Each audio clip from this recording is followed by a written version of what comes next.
Lalu malaikat yang kelima meniup sangkakalanya, dan aku melihat sebuah bintang yang jatuh dari langit ke atas bumi, dan kepadanya diberikan anak kunci lobang jurang maut. Maka dibukanyalah pintu lobang jurang maut itu. Lalu naiklah asap dari lobang itu, bagaikan asap tanur besar, dan matahari dan angkasa menjadi gelap oleh asap lobang itu. Dan dari asap itu berkeluaranlah belalang-belalang ke atas bumi, dan kepada mereka diberikan kuasa sama seperti kuasa kalajengking di bumi. Dan kepada mereka dipesankan supaya mereka jangan merusakkan rumput-rumput di bumi atau tumbuh-tumbuhan ataupun pohon-pohon, melainkan hanya manusia yang tidak memakai meterai Allah di dahinya. Dan mereka diperkenankan bukan untuk membunuh manusia, melainkan hanya untuk menyiksa mereka 5 bulan lamanya. Dan siksaan itu seperti siksaan kalajengking apabila ia menyengat manusia. Dan pada masa itu, orang-orang akan mencari maut, tetapi mereka tidak akan menemukannya. Dan mereka akan ingin mati, tetapi maut lari dari mereka. Dan rupa belalang-belalang itu sama seperti kuda yang disiapkan untuk peperangan. Dan di atas kepala mereka ada sesuatu yang menyerupai mahkota emas. Dan muka mereka sama seperti muka manusia.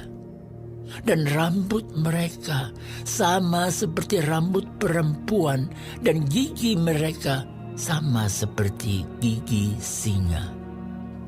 Dan dada mereka sama seperti baju zirah, dan bunyi sayap mereka bagaikan bunyi kereta-kereta yang ditarik banyak kuda yang sedang lari ke medan peperangan.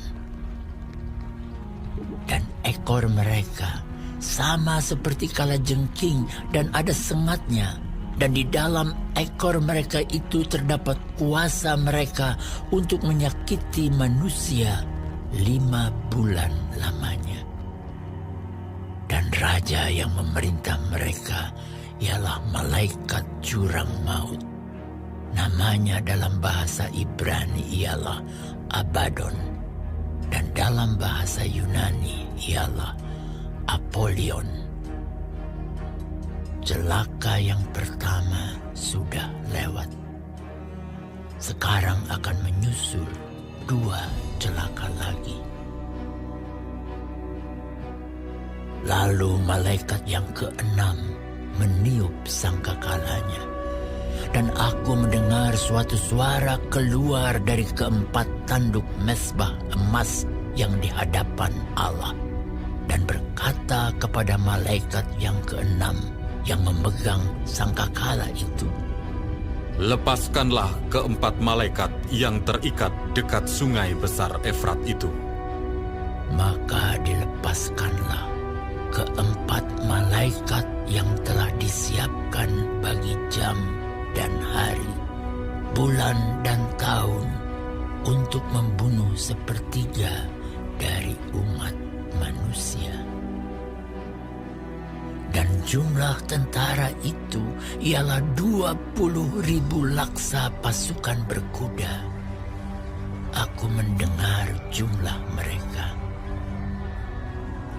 Maka demikianlah aku melihat dalam penglihatan ini kuda-kuda dan orang-orang yang menungganginya. Mereka memakai baju zirah, merah api dan biru, dan kuning belerang warnanya. Kepala kuda-kuda itu sama seperti kepala singa, dan dari mulutnya keluar api dan asap dan belerang. Oleh ketiga malapetaka ini dibunuh sepertiga dari umat manusia, yaitu oleh api dan asap dan belerang yang keluar dari mulutnya. Sebab kuasa kuda-kuda itu terdapat di dalam mulutnya dan di dalam ekornya. Sebab ekornya sama seperti ular. Mereka berkepala, dan dengan kepala mereka itu mereka mendatangkan kerusakan. Tetapi manusia lain yang tidak mati oleh malapetaka itu tidak juga bertobat dari perbuatan tangan mereka. Mereka tidak berhenti menyembah roh-roh jahat dan berhala-berhala dari emas dan perak, dari tembaga, batu dan kayu yang tidak dapat melihat atau mendengar atau berjalan.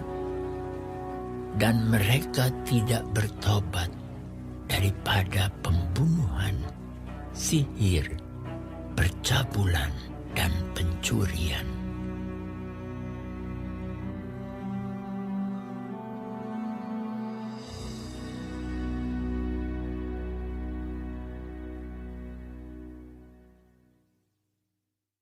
Shalom semua jemaat Tuhan, kembali kita di dalam pendalaman Alkitab Clear Sight. Sekarang kita sudah memasuki kitab Wahyu 9. Tuhan Yesus memberkati. Yohanes melihat bintang yang jatuh ke atas bumi, yang menerima anak kunci lubang maut.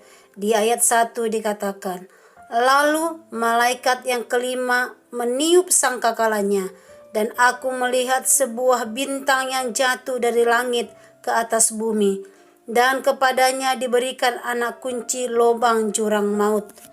Dari lubang jurang maut ini keluar belalang-belalang. Belalang-belalang itu ditugaskan untuk menyiksa manusia selama 5 bulan. Namun belalang-belalang itu tidak diberikan otoritas untuk membinasakan manusia. Itu di ayat 5 dikatakan, tidak seorang pun dapat menghindarkan penghakiman itu, tetapi orang-orang kudus yang sudah memiliki materai dari Allah di dahinya akan terluput dari penghakiman tersebut. Di ayat 4 dikatakan, materai Tuhan merupakan tanda kepemilikan dan perlindungan Tuhan. Walaupun belalang itu tidak membinasakan, tapi sangat menimbulkan rasa sakit yang amat sangat, sampai-sampai membuat orang-orang yang terkena sengat itu merasa ingin mati tapi tidak bisa. Tujuan dari ini adalah agar manusia itu bertobat dan berbalik kepada Tuhan, bukan memilih jalan untuk mati. Penglihatan Yohanes ini menjadi sebuah peringatan keras bagi kita, supaya kita peka terhadap segala sesuatu yang mungkin saja itu teguran dari Tuhan untuk kebaikan kita. Kepekaan itu bisa ada atau terbentuk ketika kita memiliki kedekatan dengan Tuhan. Caranya adalah dengan bersekutu dengan Dia Tuhan hari demi hari, melalui pembacaan akan firman Tuhan setiap hari, dan belajar mematuhinya. Kita telah difasilitasi dengan pendalaman Alkitab Clear Sight ini setiap hari. Kita dituntun, diingatkan selalu supaya kita mendengar dan melakukan firman Tuhan. Marilah kita setia di dalam pembacaan firman Tuhan setiap hari dan melakukannya, supaya hidup kita senantiasa dituntun oleh Tuhan. Amin. Tuhan Yesus memberkati.